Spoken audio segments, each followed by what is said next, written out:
এই যে তুমি কিংবা আমি যখন আমরা বলি তুমি সেবা দিতে পারবে না, তোমার হাতে সেবা নেব না,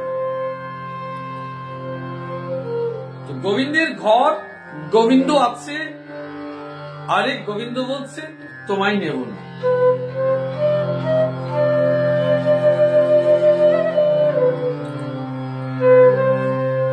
মনে রাখবে, ওকে মায়া গ্রাস করেছে,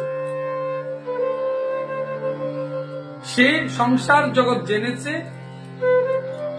আত্মজগৎ জানেনি, ব্রহ্মের জগৎ জানেনি, আপনার স্বরূপ জানেনি,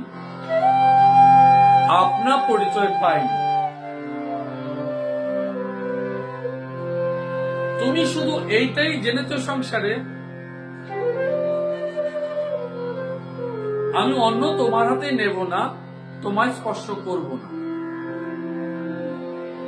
তুমি আমার গোত্রের জাতের নও, তাই তোমায় রাখবো না।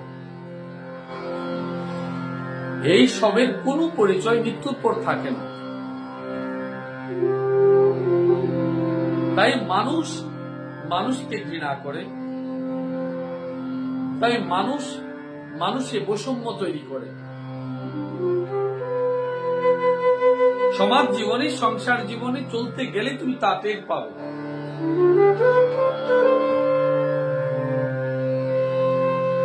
এক ভগবানের পুত্র হওয়ার পরেও আমাদের ভাবনায় ভেদ আছে, চিন্তায় ভেদ আছে, চেতনায় ভেদ আছে। বস্তুত চেতনায় হয়নি বলে ভেদ আছে।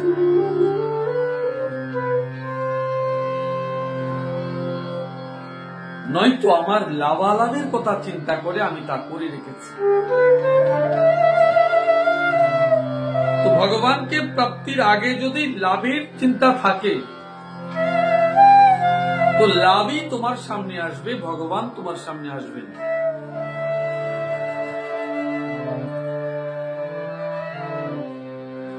এখন লাভ তোমার লাগবে না ভগবান তোমার লাগবে, মায়া তোমার লাগবে না প্রেম তোমার লাগবে, পুনর্জন্ম চাইবে না শুধু মুক্তি চাইবে, সেবা গ্রহণ করবে না সেবা দিতে চাইবে, এই সব তোমাকে ভাবতে হবে। যত বুদ্ধি খাটাও না কেন, কোন বুদ্ধি কাজে আসবে না,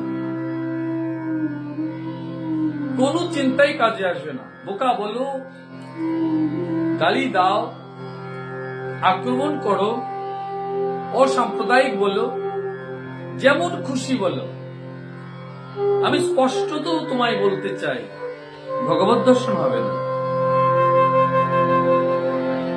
হবে না। তোমার মন থেকে যতদিন কালিমা দূর হয়নি, ভেদ দূর হয়নি, চেতনা সমৃদ্ধ হয়নি, নিজেকে জানতে পারোনি, তথা ঈশ্বরকে জানতে পারবে না।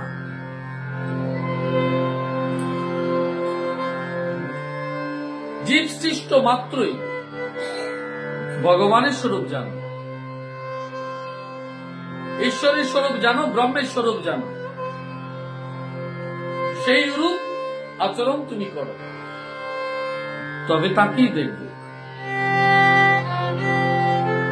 বাইরে স্থূল চোখ দিয়ে যতই তুমি দেখো আমি তুমি, সে দেখবে, রাম শ্যাম যদুকে দেখবে। ওই খোলসের ভেতরে যে আরেকটি বিষয় আছে, গোবিন্দকে আর দেখবে না। কারণ তুমি বাইরের পর্দাটা দেখছো, বাইরের কভারটা দেখছো, ভেতরের বস্তু দেখছো না। ভেতরের বস্তু দেখবার জন্য আত্মদৃষ্টি চাই। এই জন্য জন্মাবার পর থেকেই তোমায় ভেদবিহীন চিন্তা এবং চেতনা এমন পথ তৈরি করো যে এই পথ চলতে চলতেই তুমি ভুবস মহাজন তপ করে করে পরমানন্দ স্বরূপ প্রাপ্ত হও।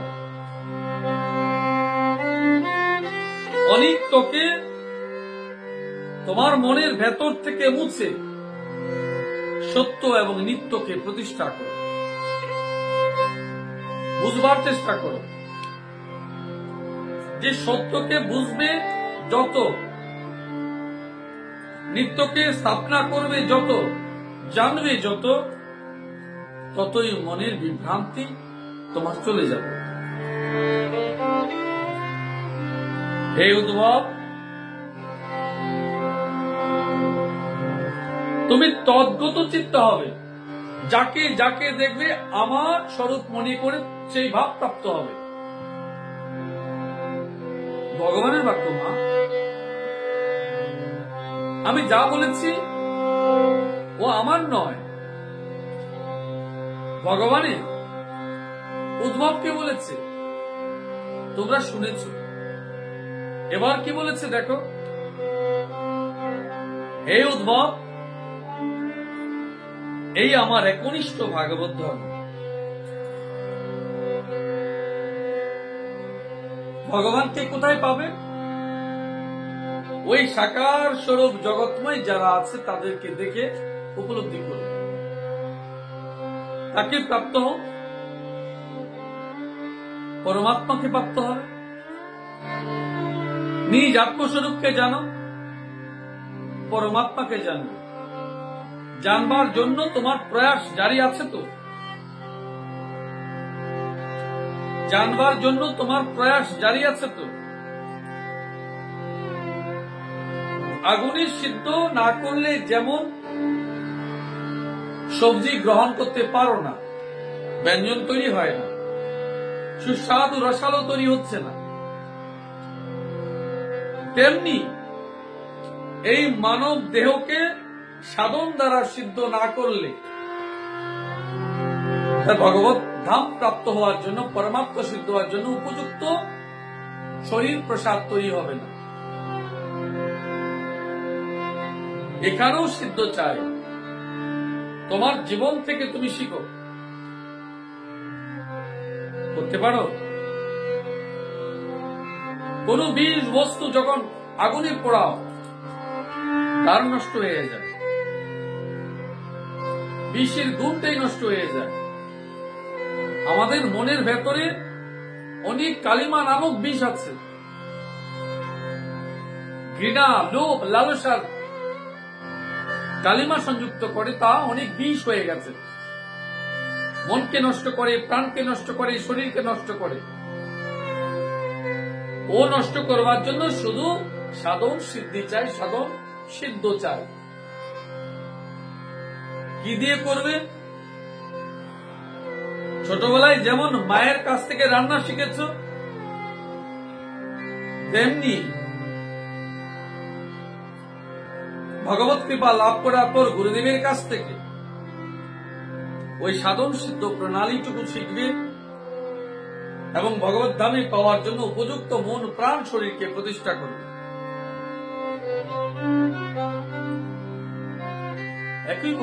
একই বিষয়। একবার এ পথে পা রাখলে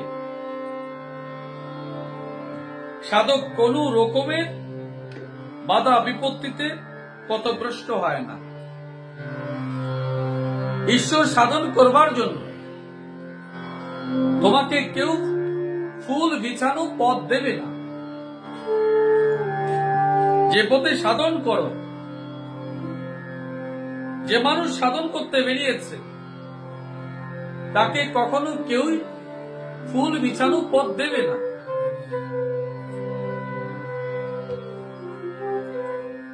কেউ ফুল বিছানো পথ দেবে না, কেউ মালা পরিয়ে দেবে না। ও অর্জন করে নিতে হবে। অনন্ত কাল পড়ে, বহুদিন পড়ে ভগবানকে ডাকতে ডাকতে শত আঘাতে জর্জরিত হবে।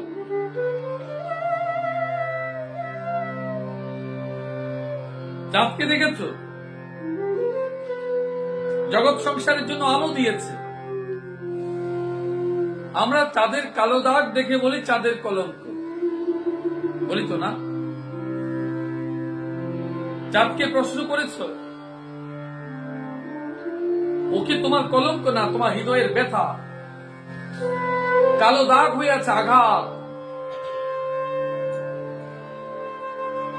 মানুষকে ভালোবাসতে গিয়ে, সংসারকে ভালোবাসতে গিয়ে তুমি তোমার জীবনকে তোমাকে উৎসর্গ করছো, আর তোমার অন্তরে এক রাশ ব্যথা বেদনা ঘনীভূত হয়েছে, যা লোক তোমার ব্যথা অনুধাবন করতে না পেরে বলছে তোমার কলঙ্ক। এই থেকে তুমি জানো, সমাজ জীবনকে তুমি যতই দাও, তোমার দুঃখ তোমার যন্ত্রণা সে না বুঝে তোমারই ত্রুটি বের করে তোমায় কলঙ্কময় করবে।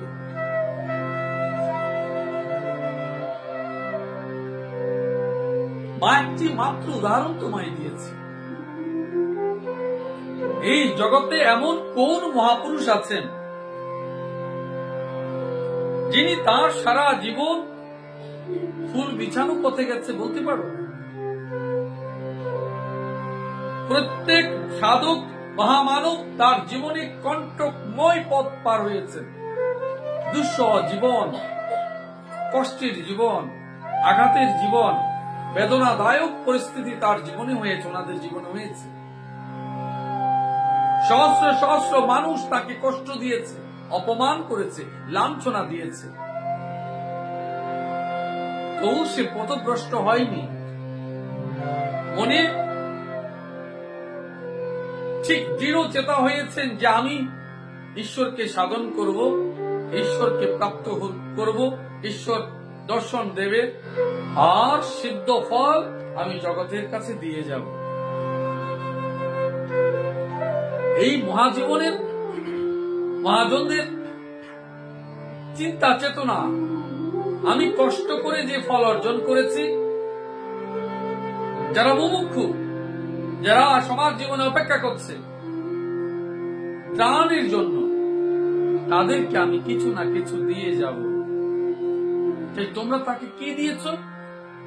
তার বেদনাকে কলঙ্ক বলেছ, অথচ তার আলোটাই গ্রহণ করেছ। তার সাধন সত্যটুকু যা পেয়েছে, সাধনার ফল তুমি ভোগ করেছ, বিনিময়ে তার কলঙ্ক দর্শন করেছ। প্রতিদান কিছু দাওনি, ওই কষ্টকে কলঙ্কময় করে তার যন্ত্রণাটা আরো বাড়িয়ে দিয়েছ। এটা কি ঠিক তোমার কাজ হওয়া উচিত ছিল?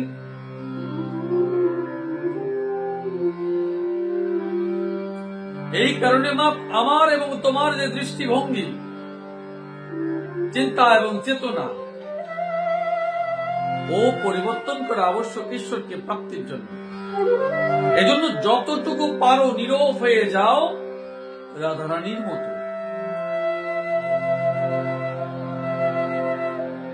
এই জীবনে সব একদিন থেমে যাবে। জ্ঞানের অহংকারটুকু চলে যাবে, কিচ্ছু থাকবে না। শুধু ভগবান এতটাই ভালোবাসতেন বলে উদ্ধবকে গোপীদের কাছ থেকে প্রেমটুকু আহরণ করবার জন্য পাঠিয়েছিলেন। ওই একটাই থাকবে, ঈশ্বরের প্রেম, যেটা রাধারানী সারা জীবন তোমাদের দেখিয়েছে। ও হলে তুমি তাকে প্রাপ্ত হবে,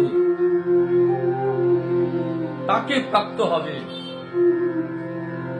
কাকে না কলঙ্ক লোক দে বলো? আমাদের এমন পর্যায়ে হয়েছে যে মহাপুরুষদেরও গালি গালাজ করতে এক পাও চিন্তা করি না, এক মুহূর্ত চিন্তা করি না। ওনাদের সাধন ভজন, সারা জীবন অক্লান্ত পরিশ্রম, ও আমরা নজরআন্দাজ করে ফেলি। আমরা বস্তুত অকৃতজ্ঞ।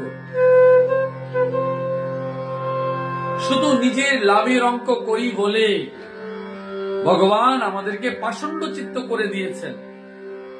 এই জন্যই আমাদের জীবন এত কষ্টের, এই জন্যই আমাদের জীবন এত কষ্টের।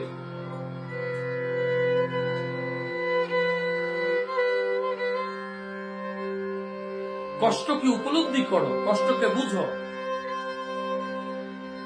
এবং যথার্থ রূপে যেদিন তুমি সত্যি সত্যি ঈশ্বর প্রেম অনুধাবন করবে, তোমার জীবনের সমস্ত দোষ তিরোহিত হবে। ভগবান স্বয়ং বলেছেন, আমাকে পূর্ণ রূপ সমর্পণ করলে কোনো দোষ আর তার কাছে থাকে না। আমি বলিনি মা, ভগবান বলেছেন। ভগবান বলেছেন তাতে যদি সব সমর্পণ করো তাহলে আর তোমার কোনো দোষ থাকবে না। কিন্তু মা, এই প্রশ্নটাই হচ্ছে সবচেয়ে বড় কঠিন। তুমি হাজার চেষ্টা করে দেখো, কিছুতেই তুমি সমর্পণ করতে পারবে না। তুমি নিজে তৎপর হবে, ভগবানকে কিছুতেই তুমি সমর্পণ করতে পারবে না। মুহূর্তেই তোমার আমিত্ব চলে আসবে। কোটি কোটি মানুষকে প্রশ্ন করো, ঈশ্বরকে দিয়েছ? সব দিয়ে দিয়েছি বলবে, মুখে বলবে। কোটি কোটি মানুষ মুখে বলবে দিয়েছি সব, ঈশ্বরই তো সব করেছে। পর মুহূর্তে জানবে আমিত্ব চলে আসবে। এই জন্য মা, সমর্পণ আমাদের হয় না। আমরা সমর্পণ করতে পারি না, ঈশ্বরকে সমর্পণ করতে পারি না বলে, নিজেকে সমর্পণ করতে পারি না বলে তোমার আমার কোনো কল্যাণ করতে পারে না। তবু ভগবান তোমার আমার সব ব্যবস্থা করে দিয়েছেন বড় অহিতুকী কৃপার মাধ্যমে।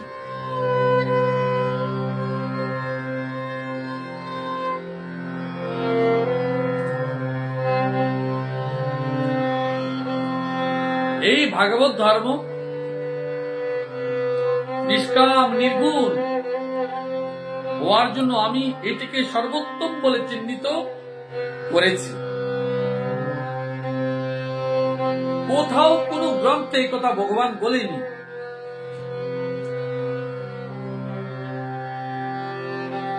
গীতায় যেমন অর্জুনকে উপদেশ দিয়ে শুধু আমাকেই ধরো, সব পরিত্যাগ করে আমাকে আশ্রয় গ্রহণ করো, পুনর্বার ভাগবত বলছে।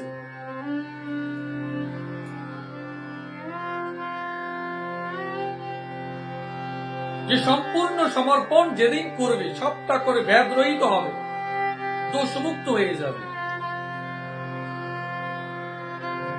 এবং নিষ্কাম ভাবে নির্গুণ হয়ে যাবে। কি চাইবো ভগবানের কাছে বলো?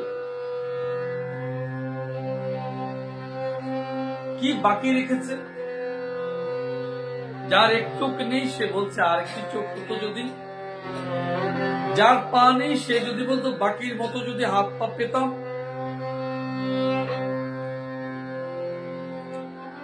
দেখে শিখনি মা এখনো,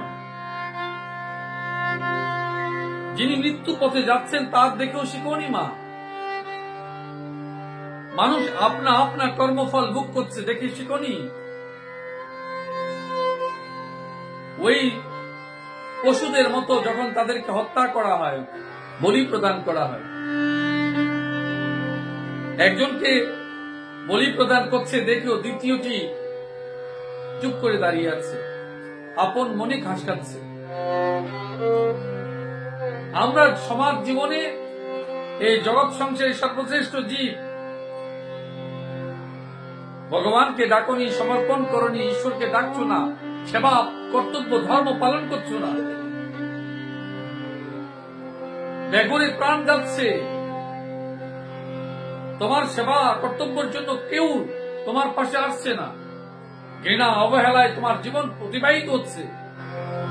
তথাপি এত সব দেখেও তুমি কিছুতেই ঈশ্বরের শরণাগতি নিচ্ছ না। কিছুতেই তুমি মানছ না, কিছুতেই বুঝছ না। কখন মানো? যখন প্রাণ সংকটে আসে তখন। প্রাণ বাঁচানোর জন্য সব করবে, সংকট কেটে গেলে সবকে ভুলবে, আমি তো আবার সামনে দাঁড়িয়ে যাব। তোমার এবং তোমার ঈশ্বরের মাঝে প্রাচীর হয়ে যায়। ঈশ্বর কি করবে? কি আমায় দিয়েছে? আমি কাজ না করলে আমায় কে টাকা দেবে বলো? অহংকারের কথা যেমনটা বলে দাও পিতাকে মাতাকে, কি এমন আমার জন্য করেছো? কি এমন আমার জন্য করেছো? যখন কোন সন্তান এই কথা বলে, সে যতই লেখাপড়া শিখুক, তার যেমন বিবেক হয়নি, আক্কেল হয়নি, তাকে বোঝানো যাবে না। প্রকৃতই সে যে অমানুষ হয়েছে, একথা কোন পিতা মাতাও বলবে না লাজে। যখন সন্তান প্রশ্ন করে কি করেছো আমার জন্য, এই কি করেছো উত্তর দিতে গেলে মহাভারত হয়ে যাবে। কি দেয়নি সেটা বলবে। তিল তিল করে রাত, তিল তিল করে দিন, তিল তিল করে সময়,